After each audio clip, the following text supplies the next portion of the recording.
Buenos días con todos y todas, ¿no?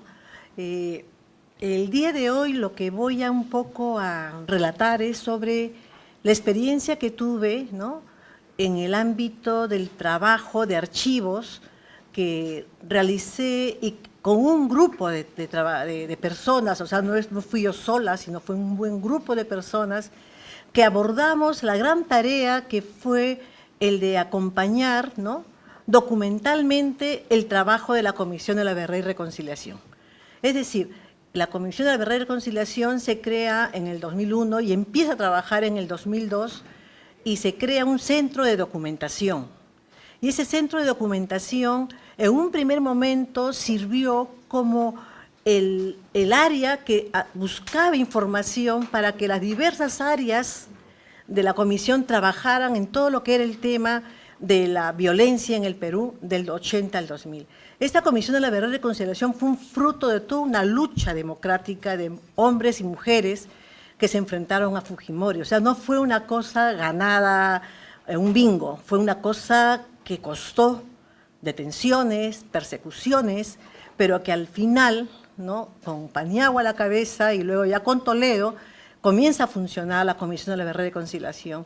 Es decir, teníamos la gran tarea, ¿no?, como personas comprometidas con los derechos humanos en esos momentos, desde muchos años antes en la lucha contra Fujimori, y sabíamos dónde estaban las documentaciones que podíamos manejar y buscar para aportar con nuestra información a las diferentes áreas de investigación. Entonces, recorrimos, ¿no?, ONGs de derechos humanos, recorrimos instituciones públicas, prensa, ¿no?, y comenzamos a copiar la documentación según las demandas que tenían las diferentes áreas de la CBR. Ese trabajo duró 2002 hasta fines del 2002, pero después de eso nos dimos la gran tarea de armar el archivo de la CBR, porque no solamente era entregar información, sino también decíamos, esta información organizada tiene que servir después como sustento a todo lo que la Comisión de la Verdad y Reconciliación va a decir al Perú,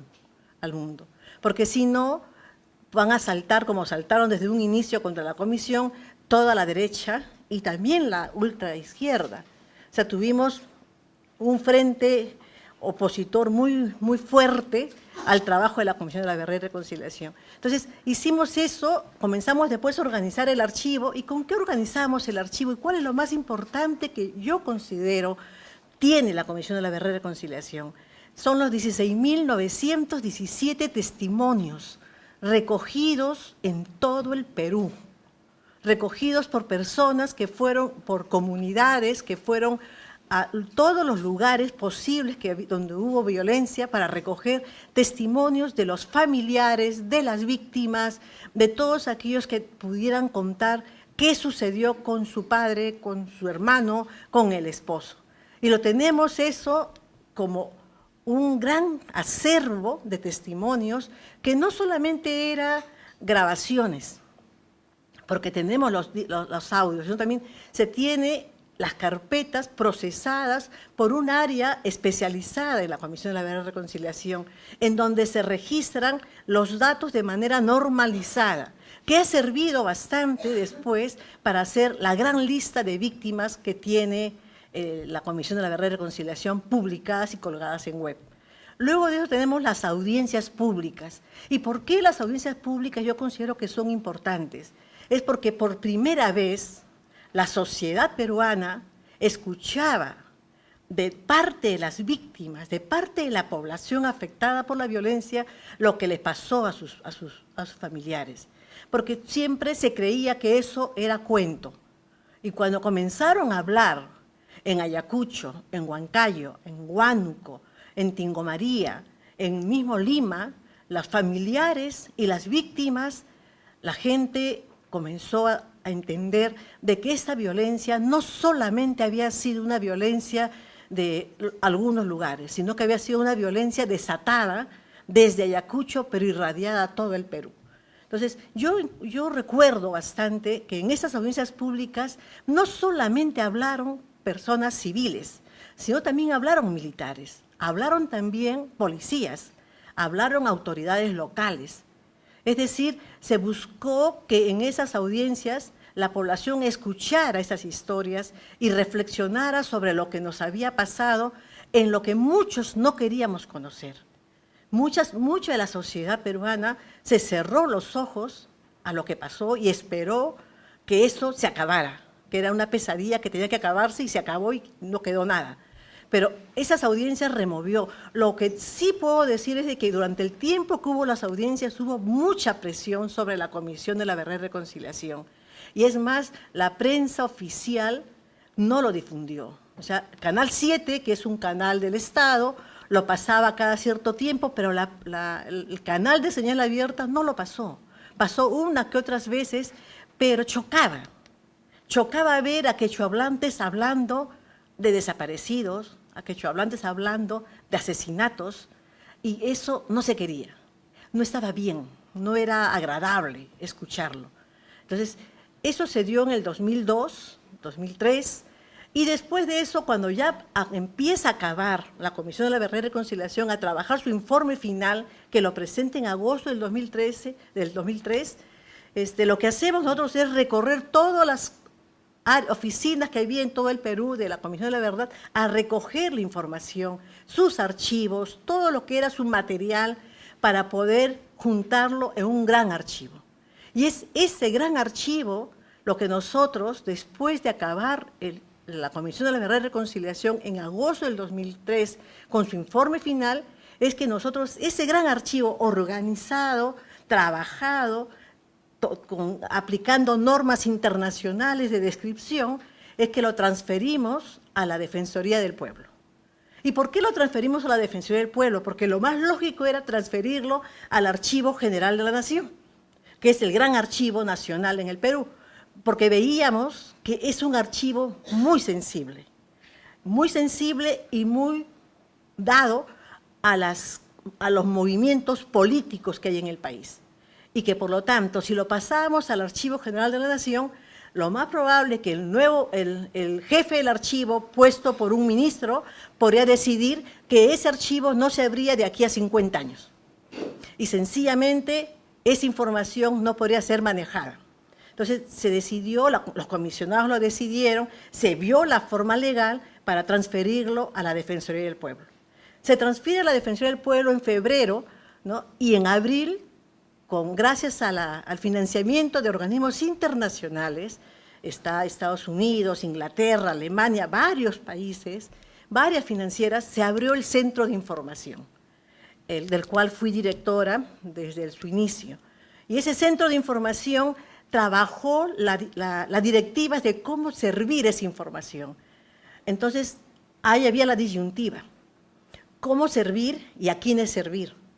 Entonces, comenzamos a comparar cómo había sido el trabajo de otras comisiones de la verdad y a dónde habían ido a parar su acervo y cómo estaban. Y vimos que muchas de esas comisiones hechas en otros países habían sido guardadas bajo 7 llaves y que no eran manejadas. Y nosotros decimos que no, que tenía que ser abierta y que incluso teníamos una ley de transparencia que nos garantizaba legalmente que esa información, con los criterios adecuados, debería ser consultada por toda la población. Y más aún porque la Comisión de la Verdad y Reconciliación dice que tiene que difundirse todo su trabajo hacia la población. Entonces, lo que hicimos fue abrir el centro de información y es un centro de información que está abierto al público. Es un centro de información en donde el usuario va y solamente presenta su DNI y pide lo que quiere revisar y uno le entrega. Esa política abierta de servir estuvo enmarcado dentro de lo que yo les digo que es la difusión y la sensibilización sobre este periodo de violencia. Eso tuvo en unos momentos, ¿no?, de nuestra historia política, momentos de situación difícil. Por ejemplo, cuando la posibilidad de que iba a ganar Keiko Fujimori, ¿no?, nosotros decíamos, gana Keiko y nos cierra el centro de información. Entonces, comenzamos a buscar cómo hacer un backup y mandarlo a una universidad inglesa, gringa, lo que sea, para que tengan ahí. Y para eso dijimos, hay que digitalizar la documentación. Y se ha digitalizado. gracias a Dios, está digitalizado el 60% de de esa información. Está digitalizado los testimonios, los audios, los videos, ¿no? Y en este momento, ¿no?, está, como se dice, estamos viendo la posibilidad ante el panorama político tan difícil que se vive ahora, viendo la posibilidad de también hacer un convenio con alguna universidad para poder mandar un backup, porque es la única garantía de que esta información no se pierda, porque ese es el gran temor que tenemos. Y yo les quiero contar, como responsable del centro, he tenido varias experiencias. En mis procesos de elecciones, este centro se vuelve muy visitado por todos los grupos políticos. Cuando iba a ganar Ollanta-Humala para la segunda vuelta, vinieron de la prensa, de la Procuraduría, del Poder Judicial, de la Fiscalía, pidiendo los expedientes del capitán Carlos. Que ustedes, bueno, capitán Carlos era el alias de Ollanta-Humala cuando estuvo, ¿no?, en la lucha contra subversiva. Y los 69 expedientes que tiene con capitán Carlos, nosotros ya lo sabíamos, yo lo tenía ya bien encriptado, y venía, lo pedía, se lo entregaba. A todos les he entregado, o sea, a ninguno se les negó. ¿Por qué digo? Porque cuanto más se sepa, más se sabe decidir. Entonces, cada uno lo usó a su manera. Eso es cierto, y esa es libertad de la persona que maneja la información. Igual también vino Clemente, el abogado de Clemente Noel Morán, también vino y dijo, quiero que me den los testimonios donde la gente de la CBR dice que mi defendido es un asesino. Le digo, llene su papeleta y se le da. Vino también igual un supuesto profesor de colegio y dijo, quiero saber si mi nombre está, ¿no?, en la lista que tienen ustedes de víctimas. Busqué y dije, no, no está su nombre como víctima, está como perpetrador, o sea, como acusado. Y quiero que me dé el testimonio para saber, no le puedo dar porque eso la persona dijo que era reservado. Pero yo tengo el derecho, tiene derecho, sí, le digo, pero usted hágalo a través del Poder Judicial. Si es un proceso judicial que está en curso, el Poder Judicial le puede dar la información. Entonces, el tema está de cómo se maneja el servicio. Yo pienso de que es un archivo tan sensible que puede ser, ¿no?, usado de una buena manera o una mala manera. Pero todo depende de quien esté dirigiendo ese archivo, ¿no? Yo, lamentablemente, dejé la responsabilidad en el 2012, ¿no?, y se ha quedado otra persona, ¿no? Y en estos momentos está el temor que les vuelvo a repetir, ¿no?, el temor de que pueda pasar algo con ese acervo. Ya incluso muchos investigadores cuando van me decían, Ruth, está muy abierto tu centro, tiene que haber más restricciones de que no entre gente. Digo, si pongo barreras, hago que la gente no venga. Y yo lo que quiero es que vengan. Y cuanto más abierto es, incluso hay más seguridad porque se sabe que ahí puede entrar cualquiera. Entonces, es un jugar, ¿no?, con la idea de que si tú cierras, la gente se restringe bastante. Y otra de las cosas que hizo el Centro de Información para buscar sensibilizar y difundir el trabajo de la CBR fue ir a los colegios, ¿no?, sin presupuesto, claro está, con mucho punche. Lo que hicimos fue sencillamente coordinar con profesores, con directores y llevar la muestra fotográfica, hablar en los salones, explicar lo que es la Comisión de la Verdad, hablar sobre los casos y trabajar con los alumnos. Entonces, el tema está de que esta información contenida en la CBR es un material muy importante que te muestra el grado de insanía que se vivió durante ese periodo. Y hay casos impactantes, ¿no?, sobre violaciones, ¿no?, a mujeres, sobre matanzas a niños, ¿no?, sobre incursiones senderistas a pueblos enteros, pero también sobre el ejército, sobre la Marina y la misma Policía de Investigaciones. Y hay casos trabajados por un área especializada, que fueron casos judicializables, que son los que han aperturado los juicios que hasta ahora se siguen llevando, ¿no?, en el Perú. Entonces, es un acervo importante, muy necesario, y que en estos momentos un poco ha decaído en su demanda, según me comentan, porque no hay la política en el Perú de memoria, desde el Estado y desde la sociedad. Estamos en una suerte de retroceso, ¿no?, a querer no mirar lo que ha pasado, ¿no? Solamente somos algunos quizás que estamos tercamente trabajando estos temas, pero yo tengo la experiencia última con mis alumnos de la universidad, que buscamos hacer el trabajo de difusión en los colegios. Directores de colegios me decían, no me toquen ese tema, mejor tóquenme el tema de la independencia, el conflicto con Chile. Eso sí, tienen todo el día para que lo trabajen, pero eso no, porque eso es muy político. Entonces, tenemos un programa en educación, en educación hay todo un programa para ver esos temas en cuarto y quinto de secundaria, pero que realmente se hace con mucha limitación, porque muchos de los profesores, con quienes también yo he conversado, me dicen, ¿saben qué, señora? Yo cuando voy a tocar estos temas, muchas veces los chicos van a sus casas y le cuentan a sus padres, y sus padres vienen y se quejan con el director y le dicen, ese profesor está hablando de terrorismo, es terrorista. Es decir, todavía nos está faltando trabajar mucho el tema de política de Estado sobre memoria de estos tiempos, de una manera, ¿no?, planificada y con compromisos desde la sociedad civil. Entonces, no sé, eso es lo que yo podría contarles. Gracias.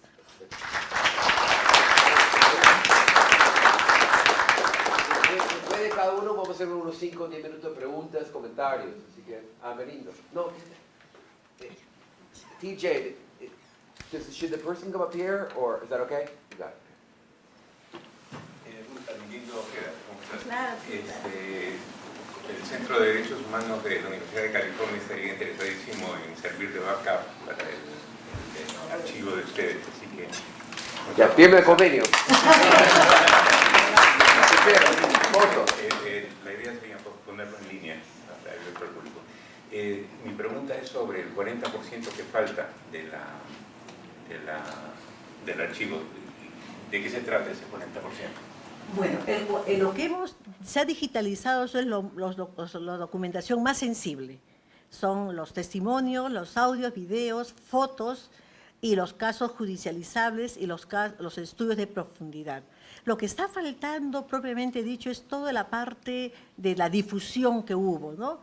El trabajo, la documentación administrativa de las diferentes áreas que sostienen lo que después fueron los productos. Está faltando eso porque el presupuesto no alcanzó para pagar a archiveros que trabajaran la digitalización, porque lo que se hizo fue contratar archiveros. Se compró un equipo y se contrató archiveros. Uno de ellos fue nuestro querido Renzo, que se encargó de trabajar los expedientes para digitalizarlos. Pero falta ese 40% que significaría el contrato de quizás 4 archiveros, porque hay el equipo para... Ya está la documentación está organizada, está foliada, está trabajada, solamente es la parte operativa lo que estaría faltando, ¿no? Y sí, que escanear, digitalizar y oxidar.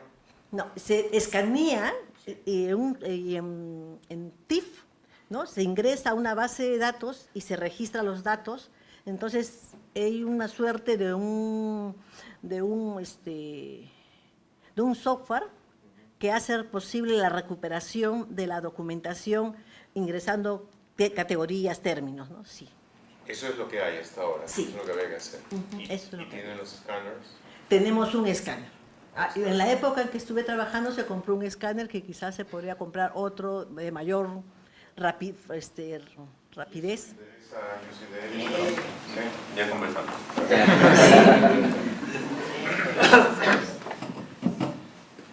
¿Alguna pregunta? Sí. Yo me quería... usted mencionó que habían algunos documentos que estaban reservados. ¿Qué tipo de documentos son, o si hay algún tipo de persona que no puede acceder a la documentación como este que mencionó usted, que es el interpretador? ¿Quién establece esa política de que se puede y que no se puede acceder? Bueno, hay una directiva, ¿no? Una directiva que establece cuáles son los criterios para poder brindar la información a los usuarios, ¿no? Y, por ejemplo, tenemos en documentos reservados aquellos que brindaron los denominados testigos reservados. Es gente que no quiso que su nombre sea público jamás, gente que estuvo comprometida con los crímenes, ¿no?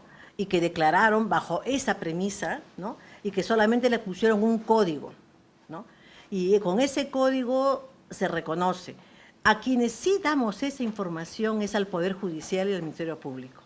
Se lo entregamos dándole de manera muy clara, colocando de que es su responsabilidad, ¿no? De que esa información no sea pública, salvo para la investigación que están llevando a cabo.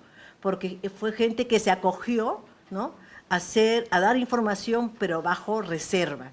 Incluso hay personas que no quisieron ni que su nombre estuviera, sino simplemente un alias, y con eso contaron todo, ¿no? También tenemos, por ejemplo, no son reservados los testimonios brindados por Elena Iparraguirre, por toda la cúpula senderista, ¿no? Y por los militares, ¿no? Los generales que estuvieron involucrados en todos estos problemas de violación de los derechos humanos. Eso también se brinda, ¿no? Tanto a ellos como a sus abogados. En algunos casos se da también a los investigadores y les dice de que por lo menos no le pongan el nombre completo, simplemente quizás las iniciales, porque como son académicos necesitan tener muchas veces esa información para contextualizar su investigación. Entonces no es tanto el afán de difundir quién lo dijo, sino qué se dijo, ¿no? Entonces hay una directiva y quien decide al final de cuentas qué se da ante una solicitud un poco delicada es el adjunto de derechos humanos, ¿no? De la Defensoría, a quien se le pasa la solicitud, se le pasa la información, lo revisan y hay casos en los cuales se ha tenido que borrar información. O sea, por ejemplo, en un caso concreto, el de Elena Iparraguirre, ¿no? Ella fue detenida, sufrió muchas torturas, pero por su cuestión de intimidad se borró para la prensa párrafos completos en donde podría ser afectada en su intimidad, ¿no? Entonces, y eso puede darse a la prensa, pero al Poder Judicial se entregó completo para que sepa que ella fue también afectada, ¿no? en la detención. Sí. Muchas gracias, Ruth. Soy Tania Guzmán, soy colombiana y como sabrás, pues estamos involucrados en un proceso de paz en este momento y me gustaría mucho saber qué lecciones aprendidas tú nos podrías dar en términos de verdad, justicia, reparación y reconciliación a partir de la recuperación de la Comisión de la Verdad. Bueno, en el tema de reparación, este acervo ha servido para el Consejo de Reparaciones, que se crea después, ¿no? Este Consejo de Reparaciones se supone que debe trabajar las reparaciones individuales, ¿no? Reparaciones simbólicas y reparaciones colectivas. Entonces, ha servido para que el Consejo de Reparación identifique a los que podrían ser pasibles de ser reparados en términos simbólicos. Significa, por ejemplo, en un pueblo hacer quizás un espacio de conmemoración, ¿no? o colectivas cuando se busca mejorar el lugar en donde fue arrasado, y las económicas eran individuales. Y el tema económico hasta ahora no está manejado todavía, ¿no? Pero este acervo ha servido para eso.